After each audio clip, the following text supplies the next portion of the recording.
అందరికీ నమస్కారం. కార్తీక మాసం అయిపోయింది గదా! వెదర్ గూడా కూల్‌గా ఉంది. వేడి వేడిగా చికెన్ చేసుకొని తిందాము. ఒక ముప్పావు కేజీ చికెన్‌కి 4 స్పూన్ల ఆయిలేసి, దాల్చిన చెక్క, లవంగాలు, పువ్వు, మొగ్గ, బగారా ఆకు వేసేసుకొని, ఒక 2 ఆనియన్స్‌ని, 4 పచ్చిమిర్చిని మిక్సీ పట్టుకొని పెట్టుకొని, దాన్ని ఆ స్టఫ్‌ని ఆయిల్‌లో యాడ్ చేసేసుకొని, కొత్తిమీర, పుదీనా, కొంచెము పసుపు యాడ్ చేసుకున్నాము.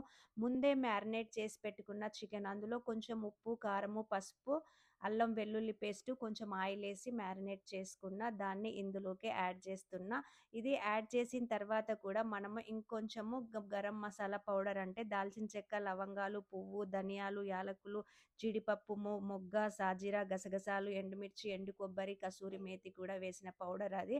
అలాగే మళ్ళీ కొంచెము ఉప్పు, కారం యాడ్ చేయాలి. తర్వాత మళ్ళీ కొంచెము గరం మసాలా యాడ్ చేసేసుకొని మూత పెట్టేసుకోండి. చూడండి, ఒక 5 మినిట్స్‌లో అయిపోయింది. వేడి వేడిగా చికెన్ తినేసేయండి మరి.